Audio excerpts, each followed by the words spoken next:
Good afternoon, everyone. Dancing to that music just a second ago. Ron Nicoletti. Thanks for ratting us out. Pete Aiello, we were dancing to the Night at the Roxy. Is that at the Roxbury, yeah. Night at the Roxbury. Good afternoon, everybody. We have a fast main track. Firm turf course, easy for me to say. And we have all full wagering today. We got the Rainbow Six tarts in race number 5 today. They nailed it on Sunday. Somebody got $53,000. $53,000, and we had the perfect 10 that you needed 7 to be perfect on Monday. We revert back to the regular wagering menu here this afternoon. 10 races on the format. Rainbow Six begins on race number 5 today. Pick 5 wagering on race 6. Pick 3 wagering, as usual. We roll them all day long. Yeah, so we have all our normal wagering back today. Mondays are a special day. The next 3 Mondays will be that special kind of wagering with the perfect 10. But now we're back to normal. We got all our pick 4s, pick 5s, Rainbow 6s, super high 5s, all that good stuff. And we have plenty of turf racing here today. And let's go right to the first race. Pete, and this one is a 1-mile turf event, 3-year-olds and up, $30,000 down to $25,000. Non-winners of 3 races in life or race since April 22nd. Always love those conditions. Scratch the 3 for all the marbles. I went with the 2 Mythical Man, and so did you. Yeah, we were harassed at the video crew by them telling me that I needed to come up with something different in race number 1, so we didn't have the same top 3. Well, Brad, I'm sorry, but they're the best 3 horses in here, the 2, 1, and 8, and I like them that way. Mythical Man comes in from New York by way of New Jersey. Kathleen O'Connell doesn't run a whole lot of horses in New York, and this horse, unfortunately for them, was eliminated at the break. Went to his nose at the start that afternoon. He's not a horse that wants to rally from off the speed, and I think that jockey Jose Lescano just pretty much wrapped him up and protected him. Any of his races lately in New Jersey are plenty good enough to hit pretty hard against this field, and I think the Invaders have a big advantage, and they're the 2, 1, and 8. Yeah, 2, 1, and 8, you're right. And the 1 Barzini is stepping up from that $17,500 level, but it is a really, I don't know if it really is a step up. That was on the Indiana Grand Turf for Mike Maker, running 6, beaten only 1.5 lengths in that race.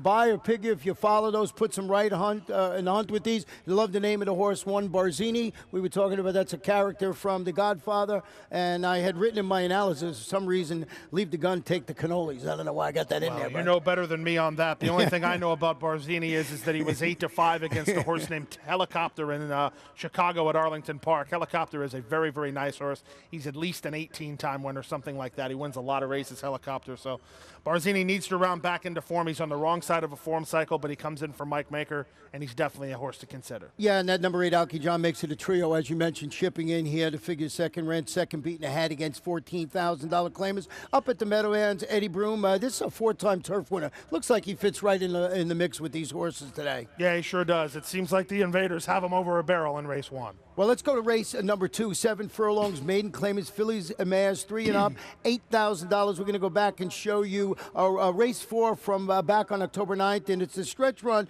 and it's a Fleet Alley dueling and finishing second, beating only a length. Pretty good performance in the stretch last time out. I guess you could say that. I was a little upset. I wanted Fleet Alley to win the race for jockey Edgar Zayas. Down inside where she wants to be, this is a filly that likes to run down into the inside, and Punisher and Francisco Masonette were just too much.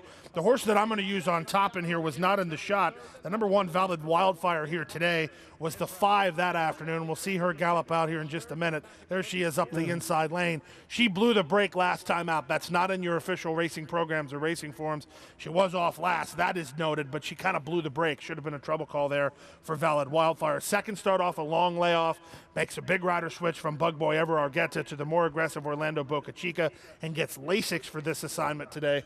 Looks like she has a big license to improve. Yeah, and she's got a nice price on her at 8-1 in the morning line, I believe. So we'll go with the number 4, Mimi's Dream, on top of my ticket. This one's dropping to this $8,000 level. Turned it back to 7/8 of a mile after coming wide into the stretch, finishing a distant 4th as the favorite, going a mile in the slop. Peter Walder, Jonathan Gonzalez. I just think this is the logical horse in there. I have it on top. You have it in the second spot. Yeah, she is the logical horse, and make no mistake about it, she is taking a drop in class. It's not like we've been talking about some of these maiden claimers. There's not a whole lot of difference in class. She lost to Princess Toomey, who came back to run okay. Starstruck Slew, who was second that afternoon, has been knocking on the door. So this is a little bit of a drop in class. This is the easiest field she's ever faced. Well, I like your one in here because Magic Olivia, we just thought this horse might be able to grab a minor share. Really wasn't enamored, but thought maybe this horse can grab a piece of the try or super affect the wager. Well, one of the things about Magic Olivia, if you look at her buyer progression, she's got better with every start, so that bodes well. Let's go to the third race. This 6 furlong maiden 2-year-olds, $50,000. No scratches or jockey changes in the race. And once again, Pete and I are in agreement with the number 5, Some Devo, a daughter of Insummation, working up a storm. Yeah, I think that we're going to be in agreement with a lot of folks here in race number 3 today. I'm almost a little bit worried. I mean, this horse has been working so fast. I think that the word will be out, so she'll be hammered at the windows. But again, you know, you have to vacillate between whether you're going to go with the horse that you like or the horse that you think is going to win the race. In the case of Some Devo, I'm enticed to where it's both. It's a horse I like, and I think it's the horse that will win the race. So if the horse is a short price, what can we do? Yeah, and Terry Pompey, if you followed her career down here at Gulfstream Park, east and west, all her horses work fast in the morning, but this is exceptionally fast. That race on the workout, on October 18th, 34-3, and then the one on October 12th, that was even better, 47-1, breezing from the gate. So 2 really nice works. The only concern, if there is a chink in the armor, obviously you're a first-time starter drawn in the center of the gate.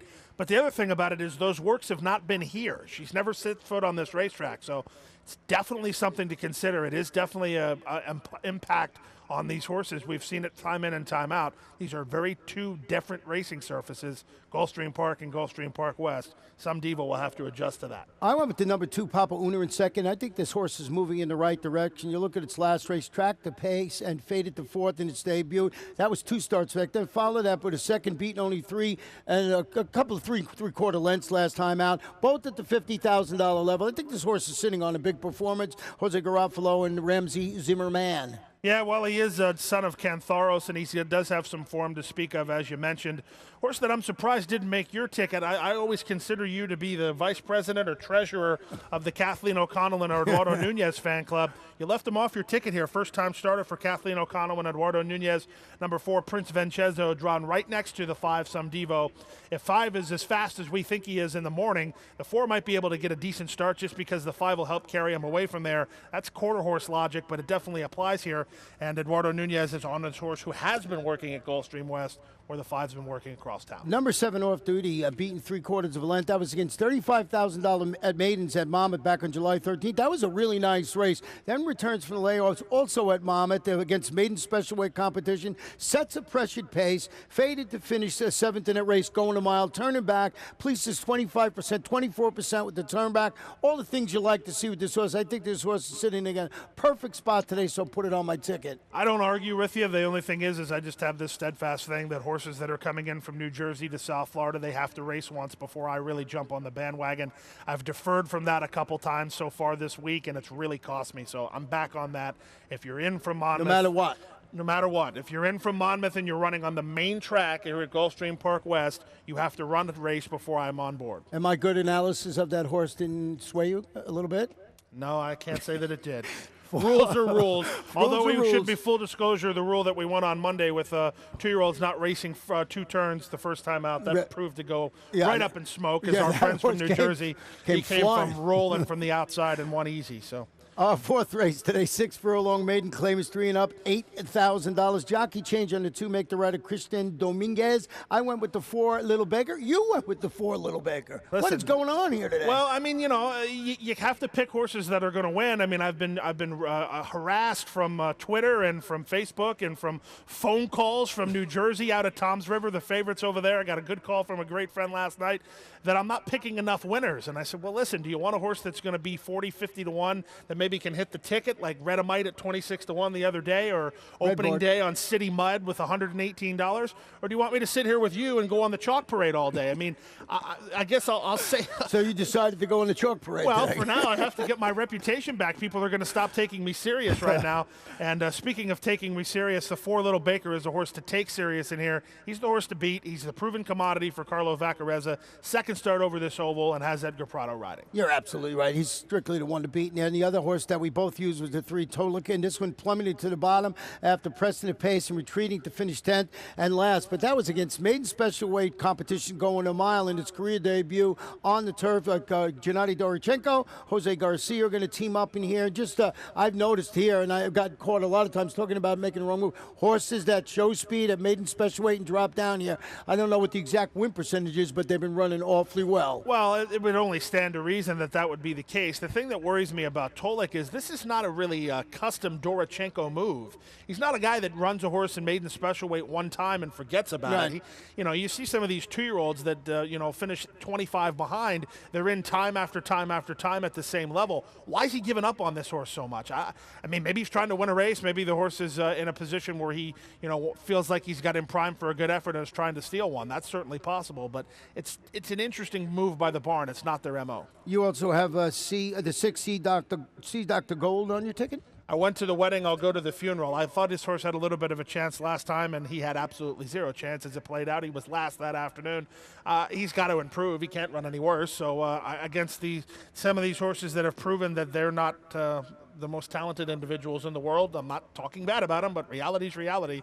And I'm just going to go with a horse that has not proven himself yet to be a whatever you want to call it. Well, a horse that could have been named after you, the Loose Caboose, the 7 is dropping a notch, dueling and fading. That was against $12,500 maidens going a mile. Turn back to 6 furlongs is going to help this horse today. I'm making a stance on that horse to be somewhere on the exact race. Well, he would be one of those horses that falls in that category for me. He's had 28 opportunities, and once you get past about 8 of them, you're off my bandwagon, Caboose or not. Let's go to the 5th race. 7.5 furlongs on the turf, 3-year-olds and up, $8,000. Non-winners of 3 in life. Scratch the 6 Leighton Fire. Also scratched the 3 main track onlys, 11, 12, and 13. Number 10, Laws of the City, my top pick. You went to the inside with the 1 Fighter. All right, now here's the more conventional Pete Aiello that the listeners know and love. I'm not picking the favorites in this race because, as we touched on Monday, I just don't understand the logic when a race is this wide open and there's really not a whole lot to differentiate. I think you'll even agree with me there on this. Right. The horses that are contenders and pretenders and whatever you want to call them, there's not a whole lot of separation between them. And in a case like that, why would you pick a horse that's going to be a shorter price when you can take one that's going to be a longer price? And I'll go with the 1 Fighter. Listen, he's not going to be a huge price, but he gets back on a surface that he wants, which is turf. His last 2 races, you touched on it. You were a Fighter fan last time out based on the huge trouble call 2 starts ago. This horse is all of his success earnings-wise has been on the turf and on synthetic, and he gets back on turf here today.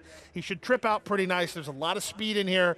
I think Laws of the City could trip out pretty good also, but he's going to be a short number. So I'm going to use the 1 and try to upset him, but I'll let you talk about Laws of the City, then I'll come back to another horse that's going to be a big number that is a multi-leg must-use. Well, the 10 horse, as you mentioned, Laws of the City is dropping a notch after following that $10,000 2-lifetime score with a 4-wide 4th, beating about 3 lengths. That was a $10,000 3-lifetime claimer going a mile in the 16th.